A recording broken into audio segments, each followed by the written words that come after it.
Hello students, welcome to our online classes. तर आपल्या online क्लासेसमध्ये आपण काय बघत होतो? कालच्या लेक्चरला आपण नॉर्मॅलिटीचा पॉईंट डिस्कस केला. काल तुम्हाला 10 MCQs दिलेले सॉल्व करायला.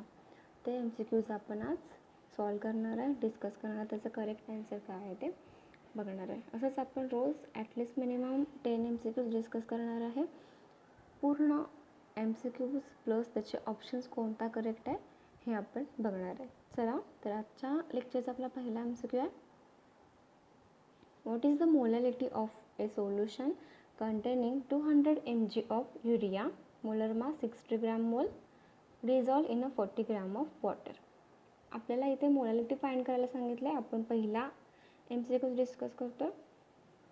मोलॅलिटी फाइंड करायला सांगितले आणि ऑप्शन्स दिलेत. ऑप्शन फर्स्ट आहे 0.0825, सेकंड आहे 0.825, थर्ड आहे 0.498 आणि लास्ट आहे 0.0013.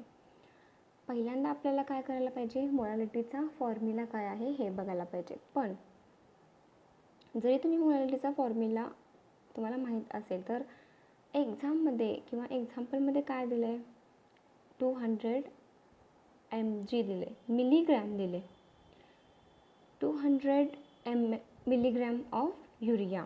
पण आपण एक्झाम्पल जे आपले सॉल्व केले त्यात आपण सगळे जे एक्झाम्पल आहेत ते सगळे आपण ग्रॅममध्ये बघितलेले. मिलीग्रॅमचं आपण एकही एक्झाम्पल डिस्कस केलं नव्हतं. ठीक आहे. आणि 40 ग्रॅम ऑफ वॉटर. आधी आपण बघूया काय करायचं आहे. ठीक आहे. आपल्याला गिवन काय दिले बघा, इथे मी सॉल्व केलं आहे. गिवन काय काय दिलं आहे, 200 mg युरिया म्हणजे मिलीग्रॅम आणि 40 ग्रॅम ऑफ वॉटर हे आपल्याला दिले आहे. आणि फाइंड काय करायला सांगितलं आहे, मोलॅलिटी आपल्याला फाइंड करायला सांगितलं आहे. मग मोलॅलिटीचा फॉर्म्युला काय आहे, number of moles of solute divided bye kg of solvent म्हणजे किलोग्राम ऑफ सॉल्वंट. म्हणजे आधी आपल्याला नंबर ऑफ मोल्स काढायला पाहिजेत. जे सोल्यूट आहे त्याचे आपल्याला नंबर ऑफ मोल्स काढायला पाहिजे. मग नंबर ऑफ मोलचा फॉर्म्युला काय, given mass divided by molecular mass. पण आता इथे लक्षात घ्या, आपण नेहमी काय केलेलं, ग्रॅममधलं काढता आलेलो. पण आता तुम्हाला काय दिले, मिलीग्रॅम दिले. मिलीग्रॅमचं कन्वर्जन तुम्हाला ग्रॅममध्ये करता आलं पाहिजे. ह्या छोट्याशा बॉक्समध्ये इथे मी हे कन्वर्जन केले. बघा, गिवन मास आपल्याला 200 मिलीग्रॅम दिले. आता बघा मी ते लिहिले पण convert milligram to gram. 1000 milligram म्हणजे 1 ग्रॅम आणि 1 मिलीग्रॅम म्हणजे किती ग्रॅम, 0.001 ग्रॅम. ओके, इथे लिहिले बघा. हां, 1 milligram is equal to 0.001 gram. लक्षात इतकं ठेवा. 1000 मिलीग्रॅम म्हणजे 1 ग्रॅम आणि 1000 ग्रॅम म्हणजे 1 किलोग्रॅम. हे इथे आहे, हे लक्षात ठेवायचं आहे. मग आता आपल्याला कन्वर्जन काय करायचं आहे, सिम्पल आहे. ज्यावेळेला तुम्हाला मिलीग्रॅमचं कन्वर्जन ग्रॅममध्ये करायचं आहे और ग्रॅमचं कन्वर्जन तुम्हाला किलोग्रॅममध्ये करायचं आहे, त्यावेळेला तुम्हाला जी दिलेली अमाऊंट आहे तिला डिवाइड 1000 करायचं. दिलेल्या अमाऊंटला 1000ने डिवाइड करायचं म्हणजे तुमचं कन्वर्जन होईल. कशातही असू दे, मिलीग्रॅमचं कन्वर्जन जर ग्रॅममध्ये असेल तरीसुद्धा 1000नंच डिवाइड करायचं.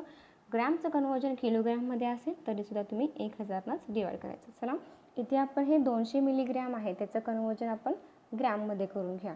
मग काय येणार, 200 divided by 1000 is equal to किती येणार, 0.2 ग्रॅम. तसंच वॉटरचं, पाण्याचं पण करून घ्यायचं आहे.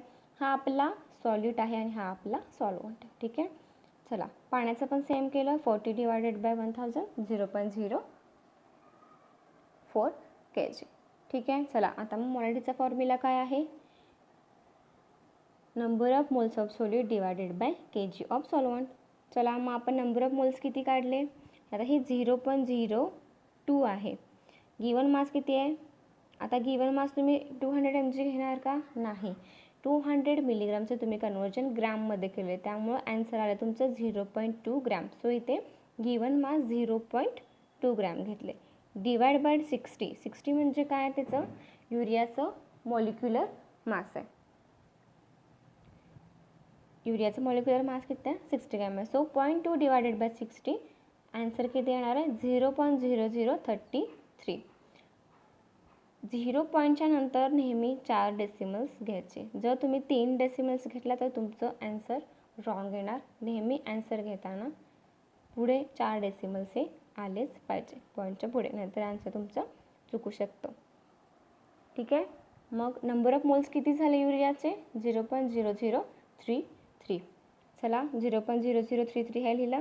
आणि पाण्याचं ग्रॅमचं कन्वर्जन तुम्हाला कशात करायचं आहे? किलोग्राममध्ये करायचं आहे. KG of solvent. सो किलोग्राममध्ये किती केलं? 0.004 आहे असं लिहिलं. 0.004. ह्यांचं ज्या वेळेला तुम्ही डिवायडेशन करणार त्यावेळेला आन्सर येणार आहे 0.0825. तुम्ही असं जरी केलं तरी पण चालेल. 0.0033 डिवायडेड बाय 40 इंटू 10⁻³ आणि हे -3 वरती, म्हणजे आपण नेहमी एक्झाम्पलमध्ये बघत होतो. म्हणजे 0.0033 इंटू 1000 डिवायडेड बाय 40 असं जरी केलं तरी पण चालेल. पण सिम्पल वे आहे. तुम्ही प्रत्येकाचं ग्रॅमचं कन्वर्जन किलोग्राममध्ये करून घ्या. ॲन्सर तुमचं करेक्ट येईल. सो आपलं करेक्ट ॲन्सर काय आलं? 0.0825. चला बघूया. So option is 1. Correct option काय आला? 1 आला. 0.0825. सेकंड आहे the mole fraction of glycerine. Molecular formula आहे C3H5OH3 in solution containing 36 gram of water and 46 gram of glycerine is. आता इथे काय काढायला सांगितलं बघा. मोल फ्रॅक्शन काढायचं आहे ग्लिसरीन. तुम्हाला सोल्युशन एक तयार केले, ग्लिसरीन यूज करून एक सोल्युशन तयार केले. त्या सोल्युशनचं तुम्हाला मोल फ्रॅक्शन काढायचं आहे. ऑप्शन्स काय काय दिलेत बघा. 0.46, 0.40, 0.20 आणि 0.36. आधी आपल्याला मोल फ्रॅक्शनचा फॉर्म्युला काय आहे ते बघूया. काय काय अमाऊंट दिले बघा. ग्लिसरीनचे किती दिले आहे? 46 ग्रॅम ऑफ ग्लिसरीन आणि 36 ग्रॅम ऑफ वॉटर.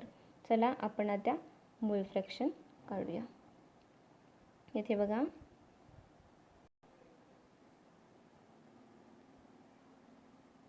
मोल फ्रॅक्शन.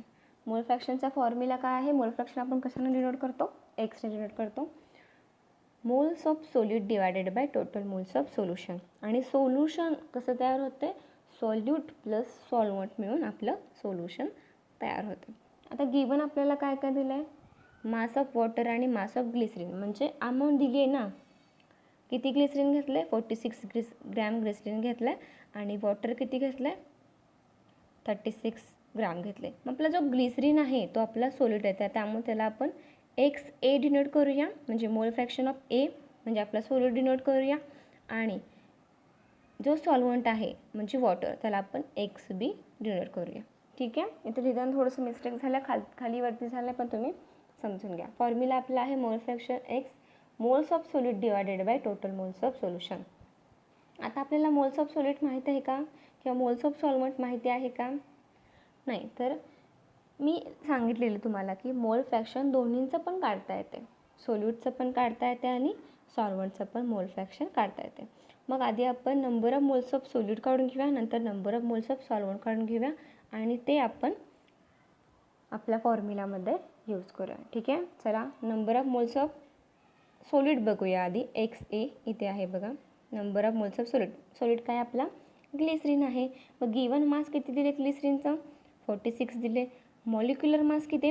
आणि आता इथे लक्षात घ्या 46 ग्रॅम दिले. मिलीग्रॅम दिले का? नाही. जर मिलीग्रॅम दिलं असतं तर मिलीग्रॅमचं कन्वर्जन आपण ग्रॅममध्ये करणार. आता इथे आपल्याला ग्रॅममध्येच दिले, सो ॲज इट इज घ्यायचं. गिवन मास दिले 46 आणि ग्लिसरीनचं मॉलिक्युलर मास आहे 92. यांचं ज्यावेळेला आपण डिवायडेशन करतो त्यावेळेला ॲन्सर येणार आहे 0.5 मोल. 0.5 मोल. चला तसंच नंबर ऑफ मोल्स ऑफ सॉल्वंटचं काढा. सॉल्वंट म्हणजे काय आहे? आपलं वॉटर आहे. गिवन मास किती दिलं? 36 ग्रॅम दिले. 36 ग्रॅम ॲज इट इज. आणि वॉटरचा मॉलिक्युलर फॉर्म्युला मॉलिक्युलर मास किती आहे? 80 H2O. हायड्रोजनचे 2, ऑक्सिजनचे 16 आणि 2 17 18. सो हे 18 घेतलं. 18 के 18 18 किती? 36. सी इझी आहे. आन्सर आलं तुमचं 2 मोल. आता आपल्याला नंबर ऑफ मोल्स तरी मिळाले, म्हणजे number of moles of solute पण मिळालं आणि number of moles of solvent पण मिळालं. हे number of moles of solute आहे, हे number of moles of solvent आहे. आता मोल फ्रॅक्शन बघूया. मोल फ्रॅक्शनचा फॉर्म्युला. मोल फ्रॅक्शनचा फॉर्म्युला काय आहे आपला? Moles of solute divided by total moles of solution. आता बघा, XA म्हणजे काय आहे? सोल्यूट आणि XB म्हणजे आहे आपलं सॉल्वंट. आता सोल्युशन कधी होणार? ज्या वेळेला सोल्यूट प्लस सॉल्वंट ज्या वेळेला एकत्र मिक्स होणार त्यावेळेला आपलं एक सोल्युशन तयार होणार. म्हणजे ग्लिसरीन आणि पाणी ज्या वेळेला एकत्र होईल त्यावेळेला एक सोल्युशन तयार होणार. सो ह्या दोन्हींची आपण बेरीज केली की होणार आहे आपलं सोल्युशन तयार. चला मग solute, number of moles of solute किती आहेत? 0.5. आणि आता टोटल मोल्स ऑफ सोल्युशन, मग काय करायला पाहिजे आपल्याला? सोल्यूट प्लस सॉल्वंटची बेरीज करायला पाहिजे. म्हणजे 2 + 0.5 ते किती येणार आहे? 2.5. आणि टोटल मोल्स किती झाले आपले? 2.5 झाले. आणि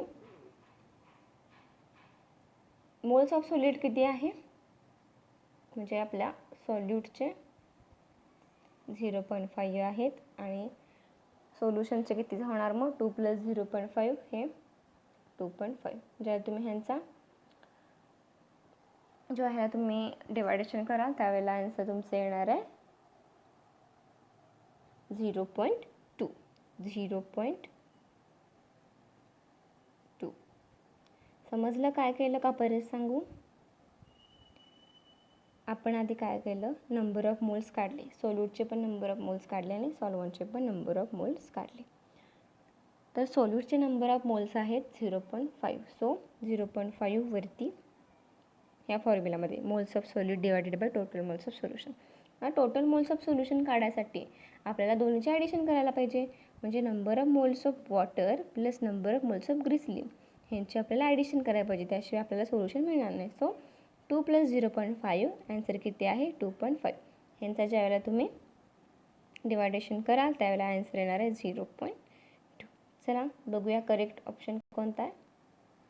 0.2 आहे का बघूया आपला. सेकंडमध्ये 0.2 आहे का? आहे, सी वाला. So correct option is C. 0.2 म्हणजे 0.20. ठीक आहे. चला आता नेक्स्ट बघूया ऑप्शन नाही, question. Next question. Out of molarity, formality and mole fraction, those which are independent of temperature, are. म्हणजे ह्यापैकी असे कोणते आहेत की जे टेम्परेचरवर डिपेंड नाही आहेत किंवा ते इंडिपेंडेंट आहेत. माहीत कोणते ऑप्शन दिलेत बघा.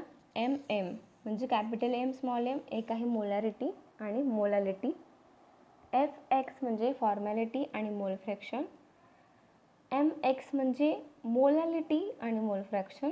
आणि कॅपिटल MX म्हणजे मोलॅरिटी आणि मोल फ्रॅक्शन. ज्या वेळेला रिटी येतं म्हणजे मोलॅरिटी तो आहे कॅपिटल M आणि मोलॅलिटी तो आहे स्मॉल m. आता ह्यातलं करेक्ट ऑप्शन काय आहे बघूया.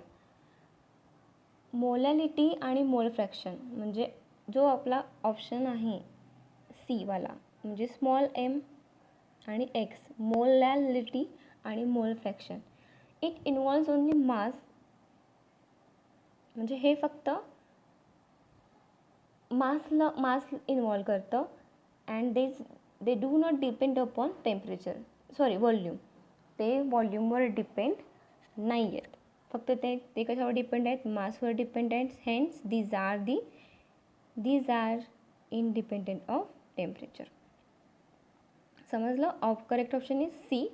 Molality and mole fraction involves only mass and they do not depend upon volume, so they are independent of temperature. समजलं. ते फक्त मासवर डिपेंड आहेत, व्हॉल्यूमवर डिपेंड नाही आहेत, सो ते इंडिपेंडेंट आहेत टेम्परेचरवरती. So correct option is C. Next question बघा, क्वेश्चन 4. क्वेश्चन 4 काय आहे बघा. Which of the following condition is not satisfy by and ideal solution. Option आहे A delta H mixing, delta V mixing, Raoult's law is obeyed, formation of azeotropic mixture. तर correct option आहे D, formation of an azeotropic mixture.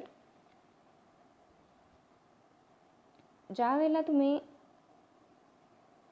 Ideal gas solution बघताय किंवा ideal solution बघताय ते कशात satisfied आहेत. Delta H मिक्सिंगसाठी पण आहे, डेल्टा व्ही मिक्सिंगसाठी पण आहे. पण delta x mixing is equal to 0, it is not satisfied by an ideal solution. हे आयडियल सोल्युशनसाठी सॅटिस्फाईज नाही आहे. Delta S mix is equal to 0, पण हा ऑप्शन इथे दिलेला नाही आहे. So correct option for this question is D, formation of azeotropic mixture. वरचे जे 3 आहेत ए बी सी हे ओबे किंवा हे सॅटिस्फाईड आहेत आयडियल सोल्युशनसाठी. फक्त डेल्टा एस मिक्सिंग इज 0 हा नाही आहे, पण हा ऑप्शन इथे दिलेला नाही आहे. So correct option is D, formation of an azeotropic mixture. Next आहे which has the lowest boiling point at 1 atmospheric pressure. म्हणजे खालीलपैकी कोणाचा लोवेस्ट बॉइलिंग पॉईंट आहे 1 ॲटमॉस्फिअर प्रेशरसाठी, कमी बॉइलिंग पॉईंट.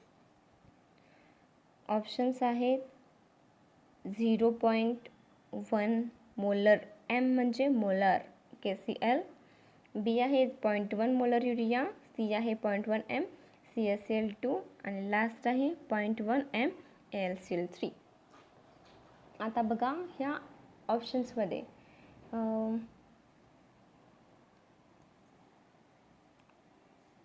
ह्या चारही ऑप्शन्समध्ये एक ऑप्शन नाहीच आहे. एवढं लक्षात ठेवा की the boiling point of liquid at 1 atmosphere is also known as a normal boiling point. म्हणजे boiling point of liquid at 1 atmosphere is also known as normal boiling point, normal boiling point असं सुद्धा म्हटलं जातं. And helium has a lowest normal boiling point. पण ह्यात helium असा option कुठंच नाही आहे. HE helium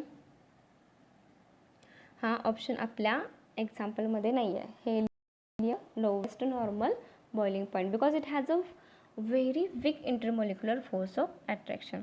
हेलियमचा intermolecular force of attraction हा फार कमी असतो, त्यामुळे त्याचा बॉइलिंग पॉईंट हा कमी आहे 1 ॲटमॉस्फिअरसाठी. पण इन दिस एक्झाम्पल ह्याच्यात हेलियम हा ऑप्शन दिलेलाच नाही आहे. त्यामुळं as compared to this example or options 0.1 urea म्हणजे ऑप्शन बी जो आहे तो करेक्ट आहे. 0.1 युरिया म्हणजे 0.1 MkCl CaCl2 AlCl3 पेक्षा युरियाचा इंटरमॉलिक्युलर फोर्स ऑफ अट्रॅक्शन हा काय आहे, कमी आहे किंवा वीक आहे. So 0.1 urea is correct option.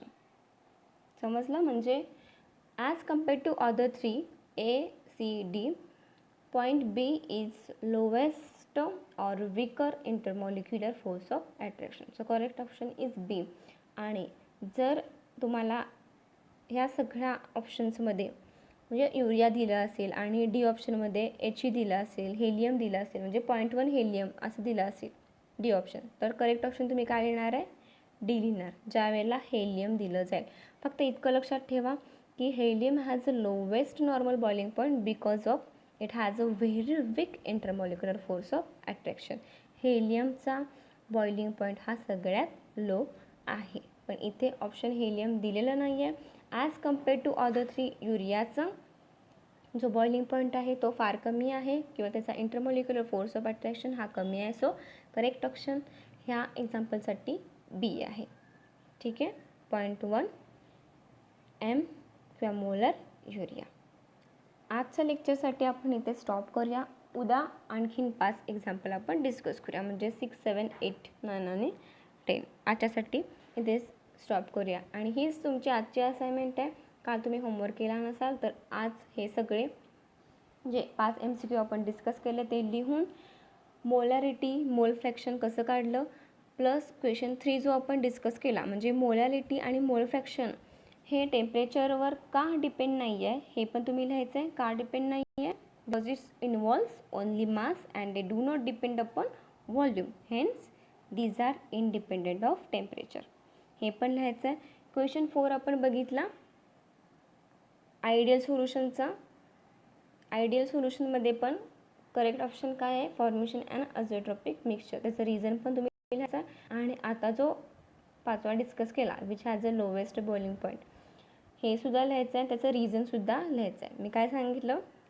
5व्या क्वेश्चनचं the boiling point of liquid at 1 atmosphere is also known as a normal boiling point. And correct option काय आहे? बी आहे, 0.1 molar urea. Why? Because it has a very weak intermolecular force of attraction other than KCl, CaCl2 और AlCl3. आणि खाली ब्रॅकेटमध्ये helium पण लिहायचं. Helium has a lowest normal boiling point because it is has a very weak intermolecular force of attraction. हे रिझनसुद्धा लिहायचं. हे 5 MCQ आज तुम्ही लिहा. हीच तुमची आजची असाइनमेंट. उद्या आपण नेक्स्ट MCQs डिस्कस करूया. थँक्यू. Bye bye.